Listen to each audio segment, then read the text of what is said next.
Well, the Mariners sure did play like little leaguers on the Little League Classic game, and unfortunately, the Mariners dropped another series, this time to the struggling and slightly abysmal lately New York Mets. We're going to talk about this series. What happened to game one? Because, hey, that game was actually kind of fun. And then what happened in games two and three, which wasn't quite as fun. We're going to talk about possible realignment in Major League Baseball, expansion, stuff that Rob Manfred mentioned, and how that may affect the Mariners. We'll give you guys our FanDuel favorites versus the Phillies in this division. And speaking of the Phillies, we're going to talk about that series because that's who the Mariners have next. Thank you guys so much for watching episode 217 of the Hit It Here podcast, part of the Bleav Network and presented by FanDuel. And this is the Bonnie Lake Little League episode of the podcast. They won today here on Sunday, 3-2 to stay alive in the Little League World Series. So super excited for our team from Washington, and it's been a lot of fun to watch, Joe. I watched the highlight package for the win for today.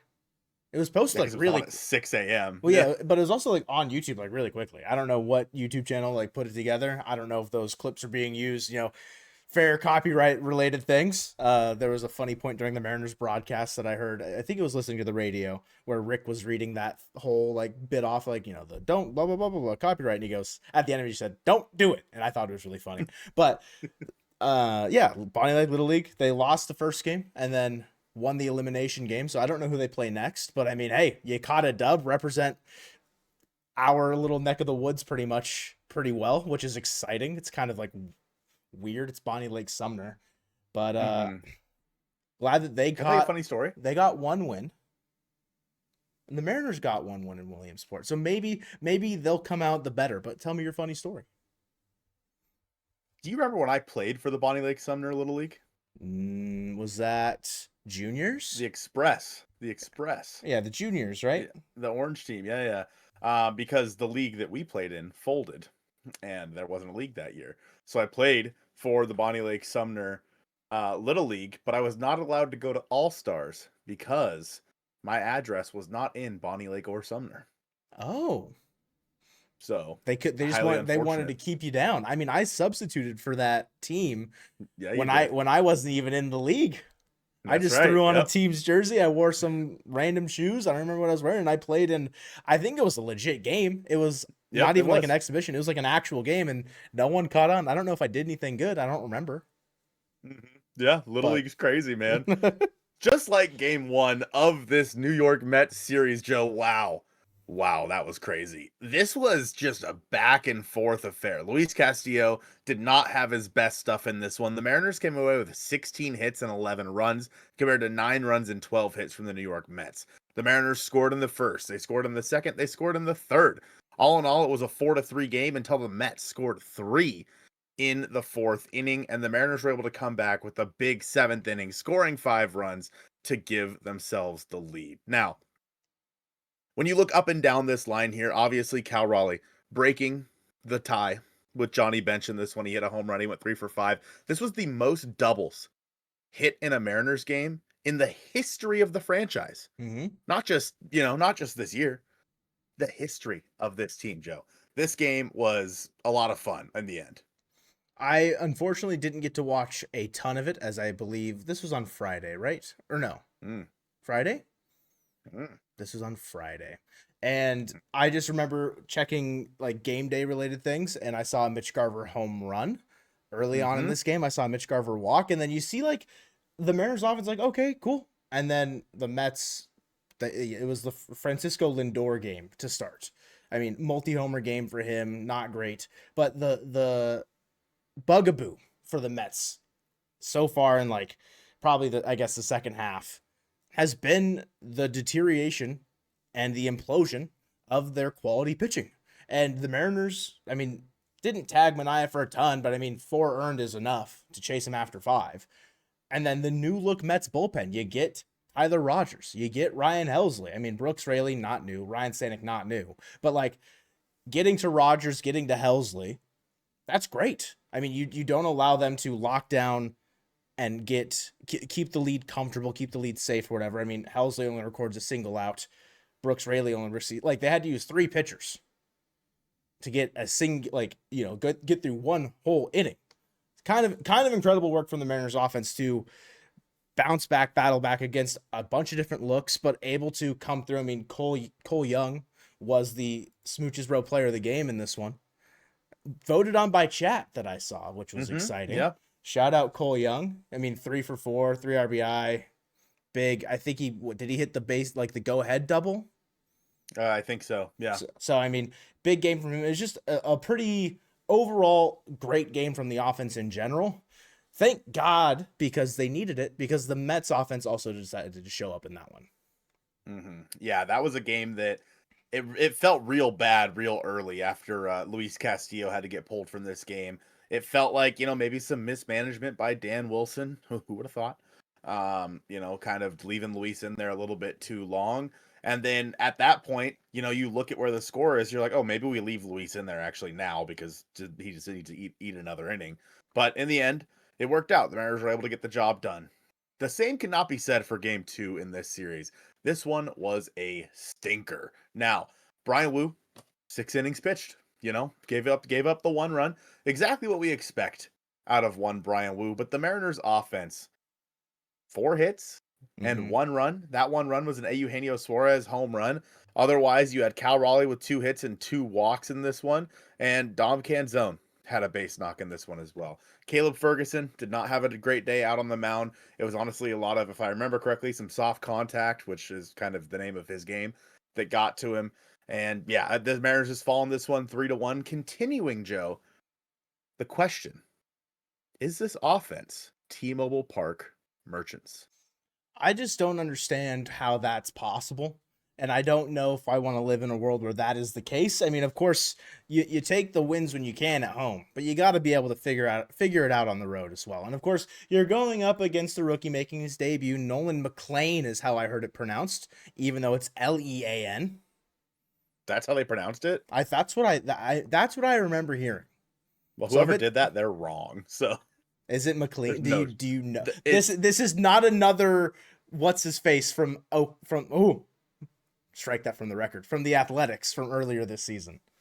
Oh, Gunnar Hoagland and Hoagland, McLean and McLean. Yeah, I don't know. Yeah.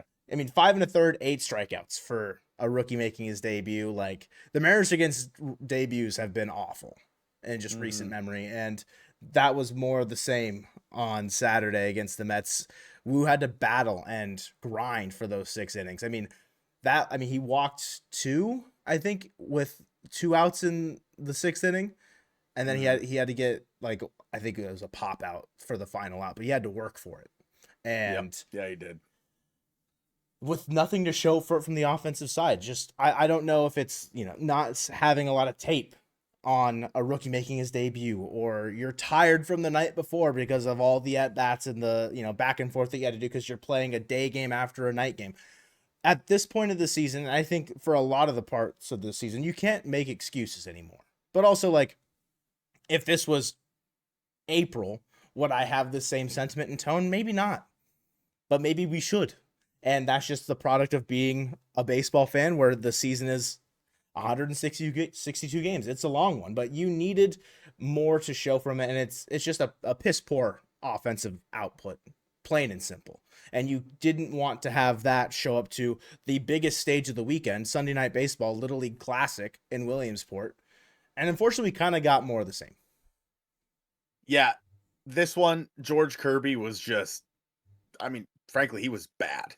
He was really bad in this one. He ends up walking 3, which might even like tie a career high for him or something, because that's a lot of walks for George. He gave up 12 hits over 4 2/3, 7 earned runs, and 4 strikeouts. Just George has been really, really good over the past 4 or 5 games. He was terrible in this one. The Mets went in with a plan. They were getting hard contact off of him.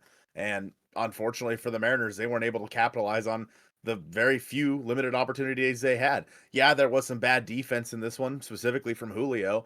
But in the end, I don't think it mattered. The offense only scored 3 runs. In this game, of course, Cal Raleigh hits home run number 47. He is now one away from tying Salvador Perez for the most home runs by a catcher in the history of this game in a single season. And I Bleav 7 home runs from tying Mickey freaking Mantle for the most home runs by a switch hitter in a season. Incredible season for Cal continues. He went 2 for 5 in this one.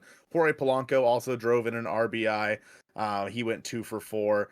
But I mean, don't get me wrong. This game was a lot of fun, and I think the Mariners are a really good team to be out there at a Little League Classic like this because they're very interactive. Like Randy, Julio, all those guys, they're very interactive. They're really. I said this during spring training when I spent basically a month with the team. They're really good dudes on this team. Unfortunately, good dudes don't always win you ball games, and this was one of those games where the Mariners Joe dropped this one 7-3. I don't know if it was a bad omen, Cal signing a toilet seat. That, you know, they're going to take a stinker today. But I did see a funny tweet. I think it was at Nerdy Mike. Oh, I don't remember if that's the right at. But I can't believe the tweet was, I can't believe Cal signed an Astros jersey today, which I thought was a really, I enjoyed that quite a bit. Despite the outcome of this game, at least I have that to hold on to. You know what I mean? It, like, Sauce, he's with the team.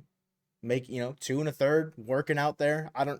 Who knows what his tenure with the team the rest of the year looks like, if it's just obviously between now and then he'll get sent back down for when Bryce comes back, or if that's Kowar that's going to get the axe, or Legumina who's going to get it's tough to say. But I mean, like you mentioned, George didn't have his best stuff, despite how much I hate saying those words out loud after he's been very good the last couple of times out. I mean, he's been a very dependable quality start kind of esque guy, and this is just another one where he's in the bright lights against a potential New York suitor back in the New York groove, and it just didn't go his way. But yeah, I think not only was Cal signing an Astros jersey a bad omen, which if the joke went over your guys' head, the toilet seat is the Astros jersey.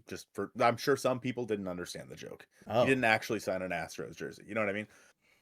But also a rain delay in this one. The Mariners suck when it's raining. They're one of the worst teams I've ever seen after a rain delay, and unfortunately this game got delayed nearly an hour because of the rain. Now, when you think about a baseball season, you have to think about it kind of in pockets, right? The Mariners, that homestand they just had where they went like 9-1 or whatever it was, awesome. But now it's a new pocket. It's a new, you're now on a road trip, new pocket of games. And these games have been real stinky. And when you look at this team and where they need to go, I talked about it after I think the homestand, or I said the Mariners need to, if they go 500, they will win 88 games.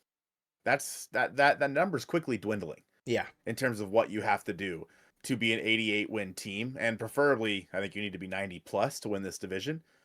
The good news is with this series that everyone you needed to lose lost.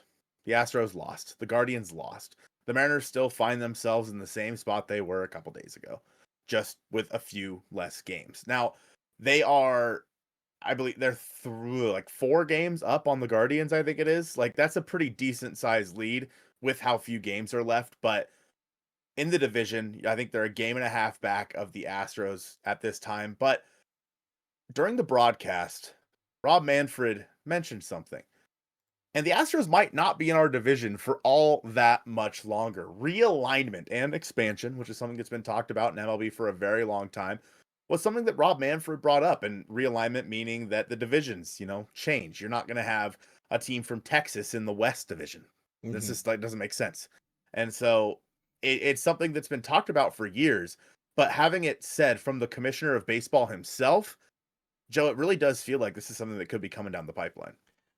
With how candidly he spoke about it too, just on Sunday Night Baseball during one of the biggest stages of at least the regular season, like a Little League Classic, that's not a time to kind of be tongue-in-cheek and say things that you probably don't actually think will come to fruition. This seems like something that's maybe a bit more tangible, and whether or not how far out it is, or if this is something that will be definitely being conversed about in the next collective bargaining agreement, where there's obviously, if you're paying attention and looking at some of the comments, or if you're in live streams talking about talking in chat, there's a lot of like small little circulating comments about like a lockout in 2027. I don't know how much that will weigh into the fact or be a contributing factor for realignment and expansion, and if that gets further pushed back because Manfred wants to bring to the table salary floor or salary cap, and that's going to cause some sort of rift between the MLBPA and the owners and all these things. Also, with expansion, you got to consider owner revenue sharing and the percentage that's going to be going to each team. Like, you're going to have two more mouths to feed, essentially, if they do go with expansion, which if they do realignment in the way that it's being talked about, they would add two more teams to make it a 32 MLB team league, similar to the NFL. And with that, then when you do realignment, you're not going to have, you could do, the math is just, it's 8 divisions of 4 teams. And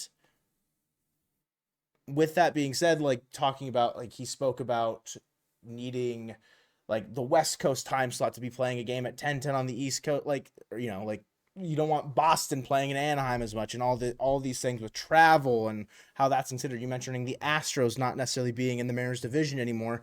We know that the schedule change stuff just happened a couple years ago too, where you're playing more teams outside of your division. I don't know how that would work with realignment. Like if they do this and eventually you are in the Pacific Coast League, or like I don't know what it would be at that point, but Jim Bowden a couple years ago had a proposed realignment with expansion teams in Charlotte and Nashville.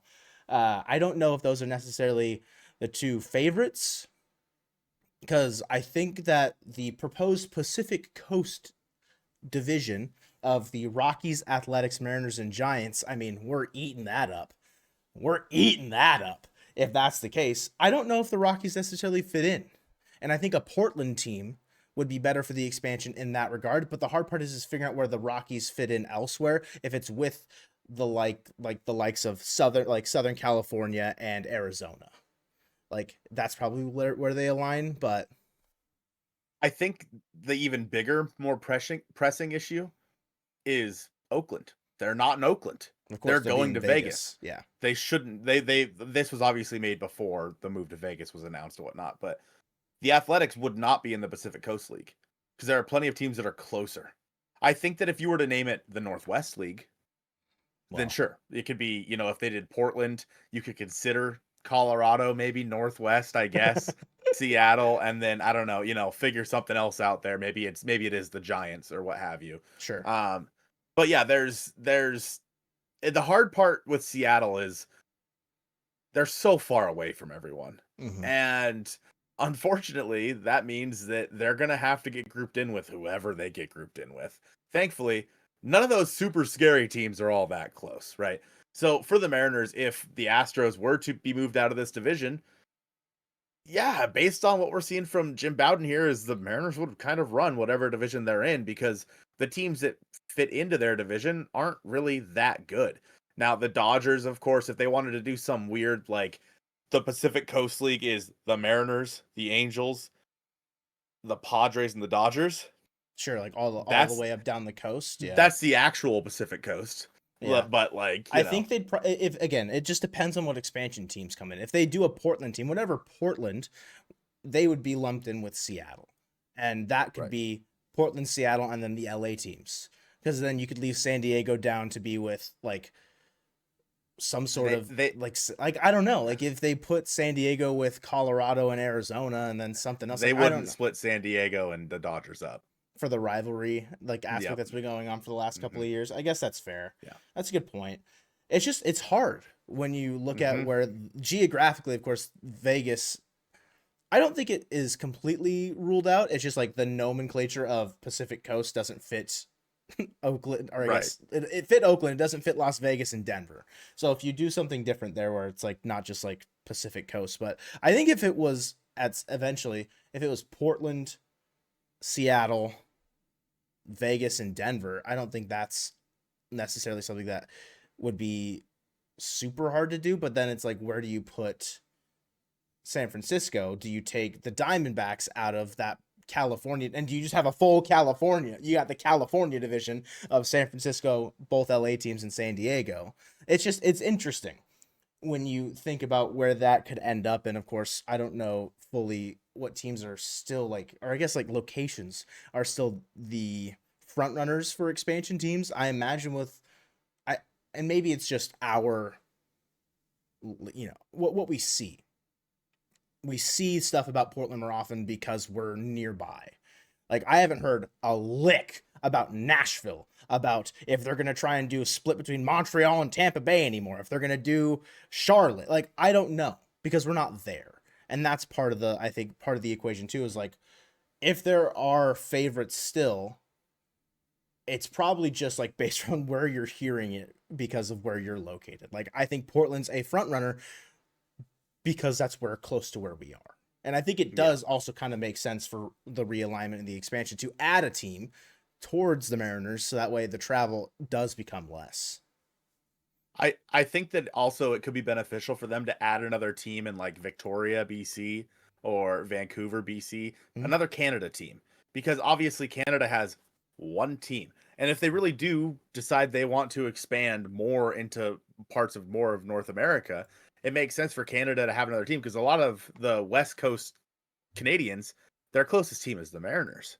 But you put a team in Victoria or Vancouver, that is now their team. That's their team. And I think that that's something that would make a lot of sense. But yeah, I think that something that I don't know if it happens in this CBA in 2027, but the one after that, I think I can see it. And there's just so much going on with the next CBA. And I mean, Rob Manfred, his contract is up in 2029, and this is his last term. So like, I don't know if they want to do something like that, because it's a risky move. Some new commissioner would have to come in and oversee it. It's just, there's just so much up in the air. We, of course, payroll, like you mentioned, is another thing that's up in the air in this CBA. I think it'll get pushed back for the next, probably within the next 10 years, I would say it happens. I don't think it happens though before 2030. That's fair. Like, and with the way that the discussions have been happening, not to deviate from baseball as a topic, but like NBA expansion, return of the Sonics, that's been talked about, I think, well before MLB expansion has been talked about, and that's not happening at least until like 2027, 2028 would be my best assessment based on where news like that is at. And so with Manfred talking about it so openly, it's interesting to think that this is not something that's 5 years away. It's something that is probably closer to 10 years away than 5 years away, if that makes sense. Yeah. And that's the hard part, is like, Manfred's talking about it candidly, but he's not going to be here unless it happens. Well, I don't know how that necessarily works. Like, is he done? Like, has he said that he's done in 2020? I don't like his contract's up. Like, I don't know. Goodell's been the commissioner since I've been alive, it feels like. He said that this is his last term. Okay, he openly has also said that. He said that. Yeah. Interesting. Okay, so he's having to elect a new commissioner, going through and have, like, that's just it. I just don't think it could happen. The only way it makes sense is like if the new commissioner is like very much so for the expansion of baseball, and like like the new commissioner's first thing that they try and do is expand the game, which again, if you're talking about collective bargaining agreements, like when the next one would take place with the new commissioner, after you said 2029 is Manfred's last year, like, again, this is so much farther into the future, but it's so interesting that Manfred brought it up tonight. Yep. It seemed a little out of the blue, but it was a nationally televised broadcast. I get it. When Joe Torre is the commissioner in a couple of years, then we'll have to wait and see what happens there. But Joe, we need to move on now to our FanDuel favorites, because you know what? The Mariners, even though they're struggling right now, they still have the fourth highest odds to win the World Series. How have they done that? How have they done that then? Yeah, I don't know if it's the Bleav of like the roster 1 through, the lineup 1 through 9, the pitching depth, things that we know that have been lauded about this team that allows them to continue to stay as favorites, as far as like in the eyes of the broad MLB, right? Like, they're plus 1,000 for World Series winner.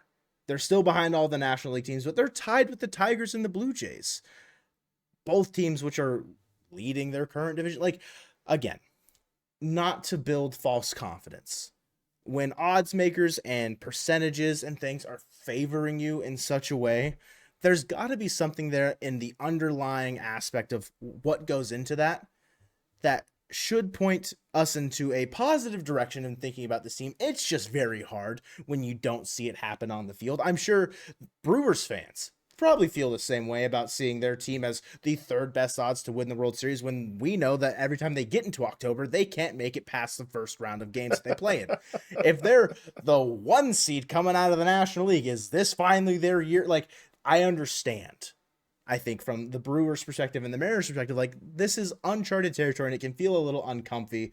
But I mean, league winner, American League pennant. Yes, the Mariners have the 4th best odds to win the World Series if they get there.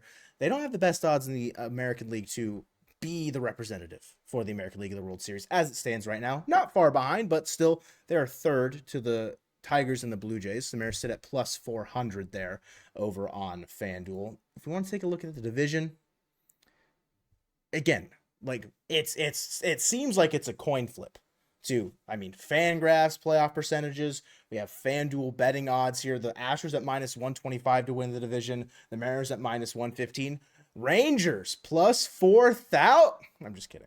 I mean, they are at plus 4,000. They are in free fall. They're probably gonna like DFA or release like they're gonna have a fire sale like the Angels did a couple years ago. Angels did, which is kind of crazy to think about. Phil Maton, you are a Mariner. Did we break the Rangers?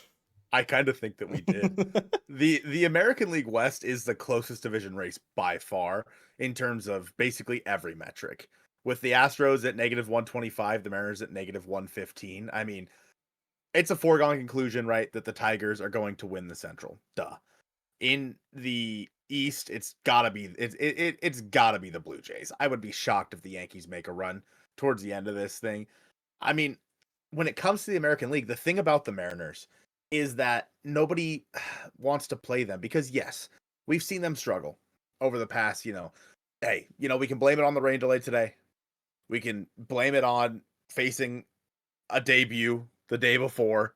All right. But the fact of the matter is, the Seattle Mariners pitching staff alone makes them a threat in the playoffs. And with the pieces that they added offensively, this team, if they can get on a hot stretch like they did, by the way, coming out of the trade deadline, they get on a hot stretch like that in October, that team can literally go all the way. And I think that is what the firepower that they have, that is what people are looking at when they're making these odds is you have, you can go, oh, Logan Gilbert one night, Brian Wu the next night, Luis Castillo the night after that, if it's a home game, of course, not if it's an away game. You get through, we walked Cal Raleigh. We're feeling all right. Here comes Julio.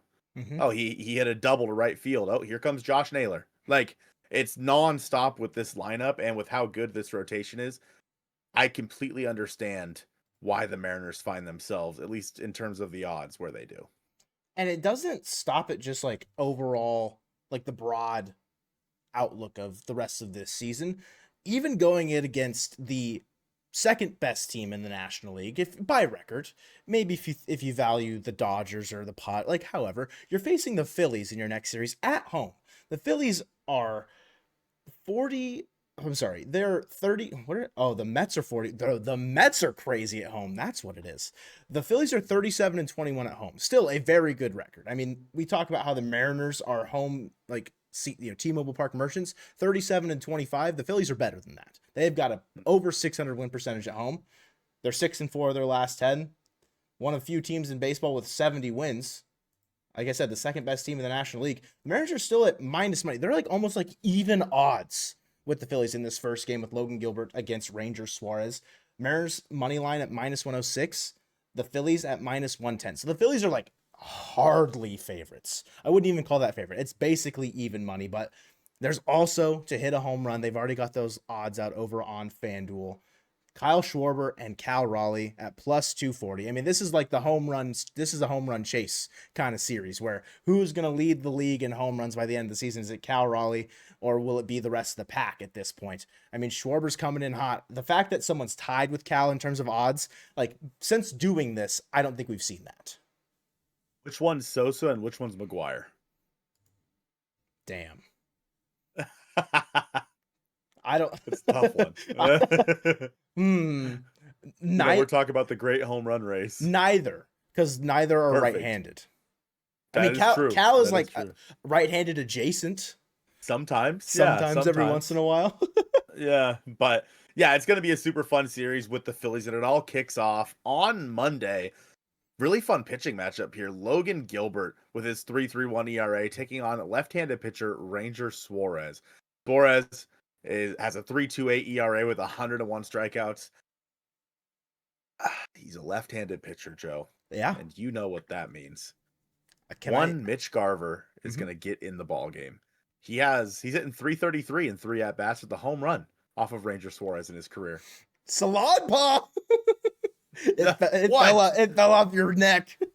Listen, my neck hurts, dude. I slept funky. I'm old. No, it was just funny. It just fell off, just like, Ranger Suarez has his last couple start. Oh, you're gonna go the negative route. I was gonna go the positive route. Yeah, crazy. Yeah, let's go your route. We can go my route. I mean, the last 2 times out, Ranger Suarez has not been good. His last 7 starts in total, he's got an ERA of 5.58. Suarez has not been good his last couple times. Now is a good chance for the Mariners to take advantage of that. Of course, pitching back at home, maybe it's the alternative. The flip side of that coin is it's a good bounce back start for Ranger Suarez, but against a team like the Mariners, offense 1 through 9, a top 10 offense in all of baseball, like that's not necessarily something that I think a lot of people would align with. I do want to mention really quickly the absolute sicko over there at FanDuel that put Dylan Moore at plus 830 to hit a home run. Anybody taking that? Listen, I'll say it. I've said it once. I've said it a couple times. Gamble responsibly. Do not take Dylan Moore at plus 830. Okay? And clip this when he hits his home run tomorrow and thank me for jinxing it. I can't believe I saw his name on the list of all things. Like, I am utterly shocked that is starting over Dom Canzone tomorrow. Colton. You and I both know that that's going to give you an aneurysm. So maybe we shouldn't if that happens, I'm flying to Philadelphia and I'm, Dan, come here. Let me tell you this. Start Dom Canzone. Yeah, this Phillies team is just good, bro. Like, it's plain and simple. It seems good. Kyle Schwarber has a home run off of Logan Gilbert.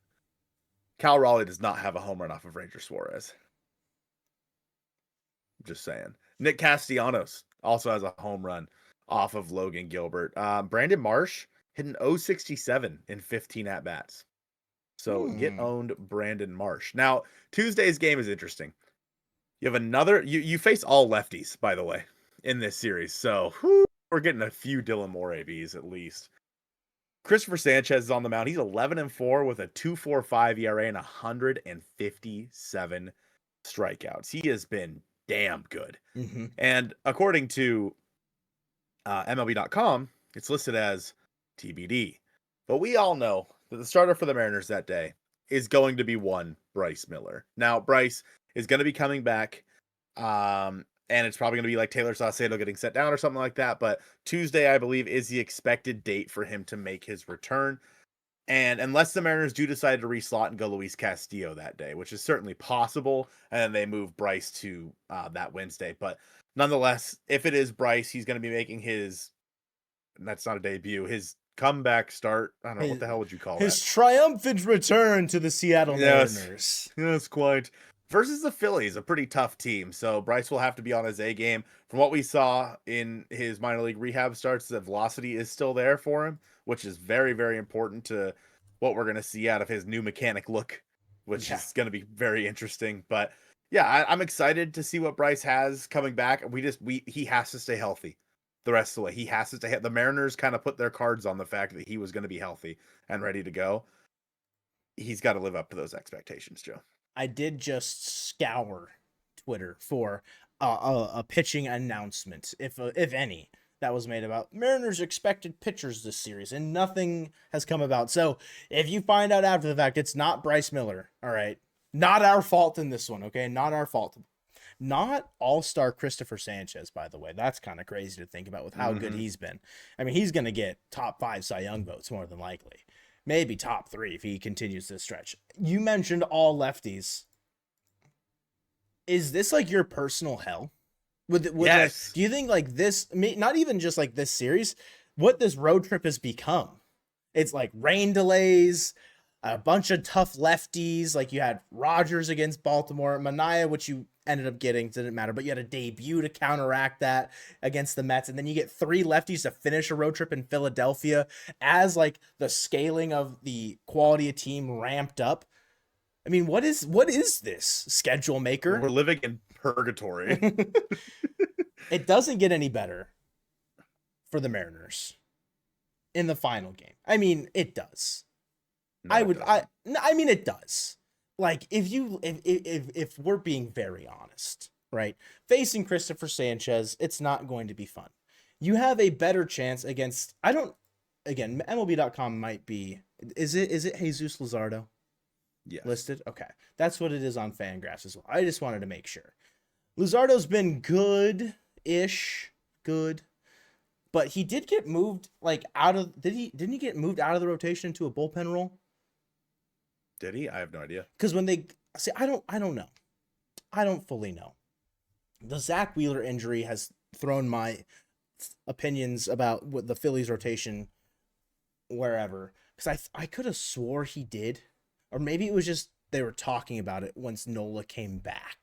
And maybe that's the case. But now since, Wheeler, is injured on the injured list, maybe that won't matter. But Luzardo, a 4.21 ERA on the season, strikes out batters like a madman. Always has, except for last year. But a 10.23 Ks per 9. Strikes out a lot of batters. The ERA is pretty high, but his FIP is lower at a 3.11. Against, if it does stay true, Luis Castillo, who we just saw get kind of roughed up.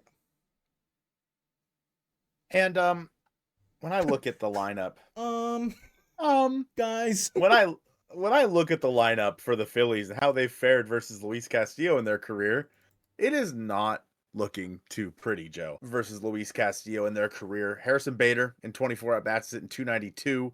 You have Max Kepler with a home run and 16 at-bats hitting 313. Edmundo Sosa has a home run. Trey Turner has a home run off of Luis Castillo. But Kyle Schwarber has 4 home runs off of Luis Castillo in 20 at-bats, batting 300. Only one player in the Mariners lineup has a home run off of Jesus Luzardo. Can you name that player? God. Donovan Solano. Nope. They're probably teammates. Actually, I don't think the Marlins time lines up there. Is it Dylan Moore? It's Dylan Moore. Yeah, of course it is. He's going to get a start. God. Anyway, yeah, the lines don't look too pretty versus Castillo and Luzardo. That's a scary game. I would really love it for the Mariners to win this series. It's kind of imperative that they do. It's not the end of the world if they don't, but listen, I said, if you want to get 88, if you want to get to 88 wins, that needs to be the number. And like the low end, that needs to be the low end number. They need to go 20-17 the rest of the way. For some reason, win number 69 is very elusive for the Mariners right now, and I'm not a fan of that. I want to celebrate the nicest win of the year, Joe. Very nice if they get it in any of the games in Philadelphia. I'd prefer them to not get swept. So if they could, get real nice in Philly, I think that would be much appreciated, especially with how poor the road trip has been. The good news is we probably don't have to worry about any rain delays because it is always sunny in Philadelphia. All right, that's probably a good spot to end it. Thank you guys so much for watching episode 217 of the Hit It Here podcast presented by FanDuel, and go Mariners.